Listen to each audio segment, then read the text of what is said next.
नमस्कार दोस्तों, एक बार फिर से मेरे YouTube चैनल पर आप सबका स्वागत है। मैं सोच रहा हूँ कि एक छोटा छोटा कॉन्सेप्ट वीडियो बनाऊं ताकि आप सबको उससे हेल्प मिले। आज हम लोग पोस्ट कॉलोनियलिज्म के बारे में डिस्कस करने वाले हैं।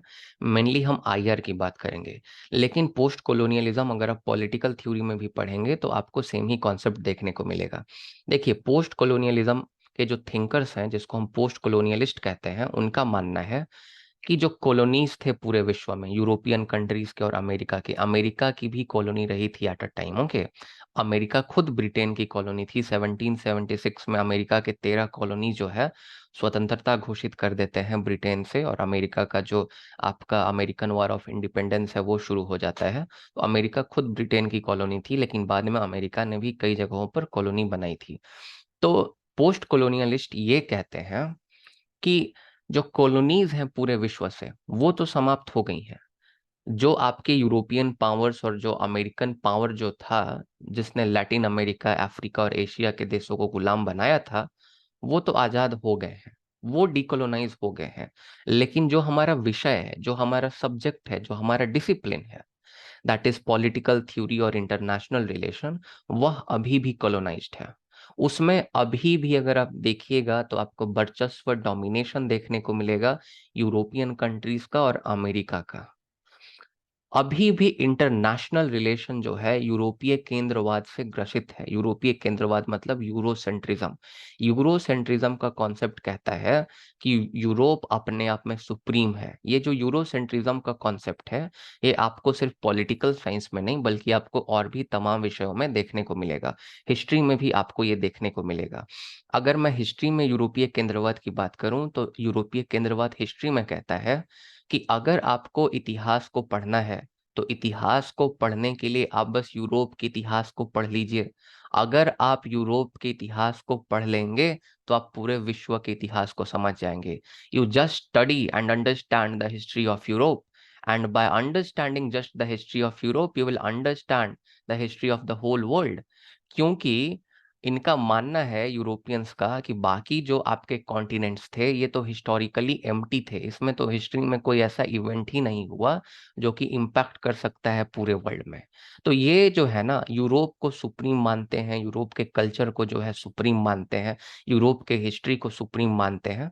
इसी तरह से अगर हम यूरोसेंट्रिज्म की बात करें इंटरनेशनल रिलेशन में, तो यूरोसेंट्रिज्म इंटरनेशनल रिलेशन में कहेगा कि अगर आपको अंतर्राष्ट्रीय संबंधों को समझना है तो आपको बस जो यूरोप के और जो वेस्टर्न कंट्रीज है, मैं जब यूरोप कह रहा हूं तो अमेरिका भी उसमें इंक्लूडेड है, मान के चलिएगा। तो आप अगर यूरोप के जो मेन कंट्रीज हैं, डोमिनेंट कंट्रीज हैं, अगर आप उनके बीच के रिलेशन को समझ जाते हैं तो आपको पूरा इंटरनेशनल रिलेशन समझ में आ जाएगा। ये कहना है आपका यूरोसेंट्रिज्म का। तो यही चीज आपका पोस्ट कॉलोनियलिज्म का ही भी थीम है। पोस्ट कॉलोनियलिज्म कहता है कि आज भी इंटरनेशनल रिलेशन जो है ना, आज भी ये गुलाम है, आज भी इंटरनेशनल रिलेशन यूरोसेंट्रिज्म से ग्रसित है। इसके मैं आपको कुछ उदाहरण देता हूँ, कुछ स्टेटमेंट मैं आपको देता हूँ। जैसे स्टैनली हॉफमैन जो है, स्टैनली हॉफमैन कहते हैं कि जो इंटरनेशनल पॉलिटिक्स है और इंटरनेशनल रिलेशन है वह अमेरिकन सोशल साइंस है। मतलब इंटरनेशनल रिलेशन का जन्म ही अमेरिका से होता है। आप सोचिए इसमें कितना बड़ा यूरो केंद्रवाद आपको देखने को मिल रहा है, यूरोपीय केंद्रवाद की अवधारणा आपको देखने को मिल रही है। अगर आप डीयू में फर्स्ट ईयर में मास्टर्स करेंगे तो आपको वहां देखने को मिलेगा, एक आपको रीडिंग पढ़ने को मिलेगी। उस समय हमें बिपिन चंद जो है, बिपिन तिवारी सर पढ़ाया करते थे। उसमें आप पाएंगे कि इंटरनेशनल रिलेशन का जो शुरुआत है वो ट्रीटी ऑफ वेस्टफीलिया से नहीं हुआ 1960।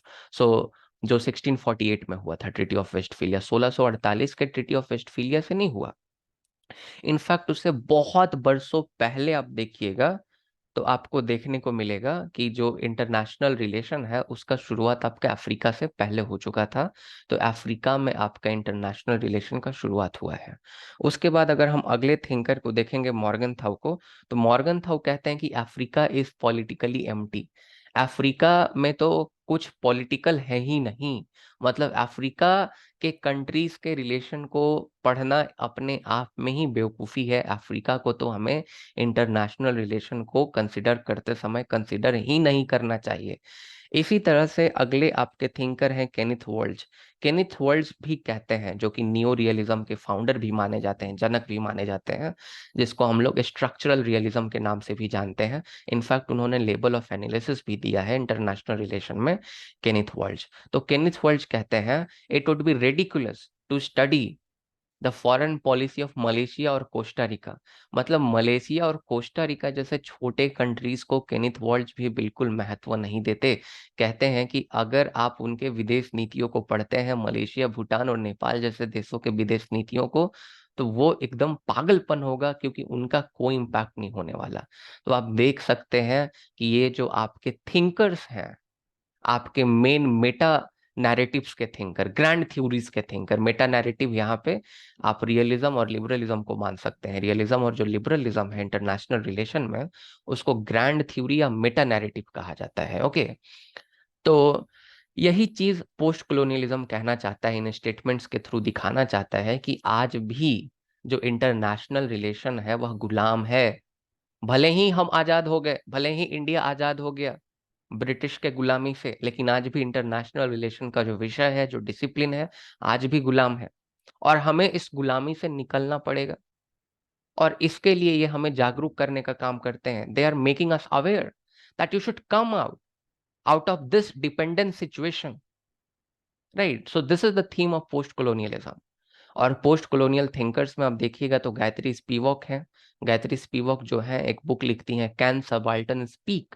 यहाँ इस वर्ड का दो मतलब निकलता है, कैन सबाल्टन स्पीक। सबाल्टन मतलब कॉमन पीपल, कॉमन पीपल यहाँ कॉमन कंट्रीज को मान सकते हैं, छोटे मोटे देश, भूटान, नेपाल जैसे देशों को आप मान सकते हैं। इंडिया में कंसिडर नहीं करूंगा, क्योंकि इंडिया का काफी ज्यादा आपका जो है स्टेचर हो गया है अभी के टाइम में। So considering India is not the good idea at all. तो आप भूटान, नेपाल जैसे कंट्रीज को कंसिडर करें, मालदीव्स जैसे कंट्री को जो है कंसिडर करें। तो ये सब सबाल्टन के एग्जाम्पल है। तो सबसे पहली बात तो गायत्री स्पिवक कहती हैं कि कैन सबाल्टन स्पीक। क्या सबाल्टन बोल सकता है? क्या मालदीव्स कुछ बोलेगा तक? क्या क्या क्या दुनिया उसको सुनेगी? क्या दुनिया सुनेगी उसको? राइट। सबसे पहले तो बोलते हैं गायत्री स्पिवक कि क्या उनको बोलने का अवसर दिया जाएगा? Can subaltern speak? Are they allowed to speak? This is the first meaning of can subaltern speak. Are the Maldives, Nepal and Bhutan, are these countries allowed to speak? That is the first question. And if they are speaking, are the other countries going to listen them? अगर ये बोलते भी हैं तो कितने लोग उनको सुनेंगे? तो दो क्वेश्चन है कैन सबाल्टन स्पीक में। क्या ये जो छोटे मोटे देश हैं, क्या ये बोल सकते हैं? और अगर बोलेंगे तो कौन कौन सुनेगा, कौन कौन इनकी बात मानेगा? ये भी जानने वाली बात है। ओके, इसी तरह से आप देखिएगा तो होमी जहांगीर भाभा जो है, ये हाइब्रिडिटी का कॉन्सेप्ट देते हैं। हाइब्रिडिटी के कॉन्सेप्ट में होमी जहांगीर भाभा बताते हैं कि you should not think as binary. Binary के टर्म्स में आपको नहीं थिंक करना चाहिए। Computer only understand the binary language is 100। आपने तो इतना जरूर पढ़ा होगा कंप्यूटर में कि आइदर कंप्यूटर अंडरस्टैंड 0 और 1। तो या तो कंप्यूटर को 0 ही समझ में आता है या 1 ही समझ में आता है, तो बाइनरी।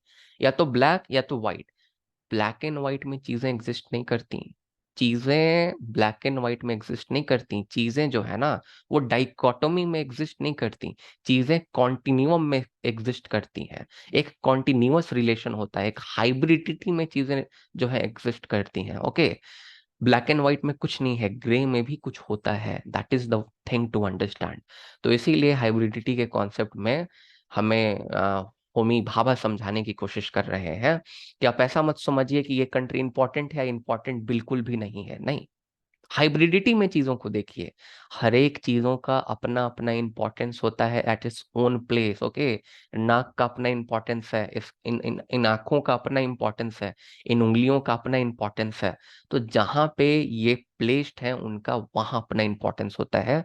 ऐसा नहीं कह सकते कि आंख का इंपॉर्टेंस है लेकिन नाखून का इंपॉर्टेंस नहीं है। तो ये बाइनरी में सोचना होगा कि नाखून को आपने महत्व ही नहीं दिया, आंखों को आपने बहुत महत्व दे दिया, या दांतों को आपने महत्व ही नहीं दिया।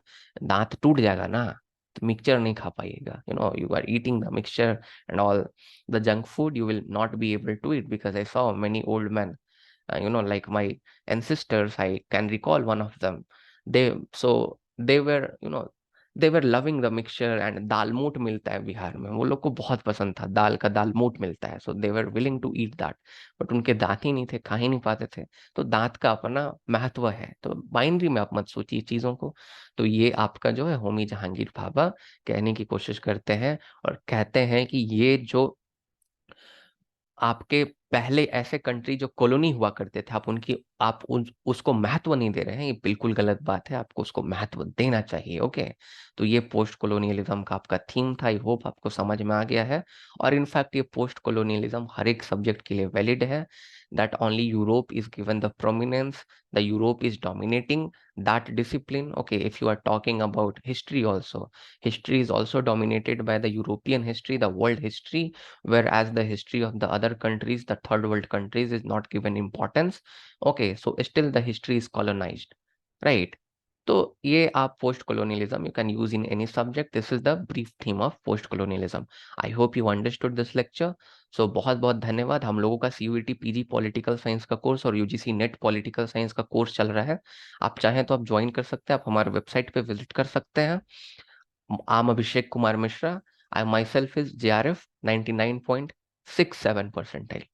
सुनने में अजीब लगता है 99.67, but it is reality. I have that percentile. Okay, and there are other achievement as well, so you can see on my website. Okay, बहुत बहुत धन्यवाद। आप सबका दिन शुभ हो।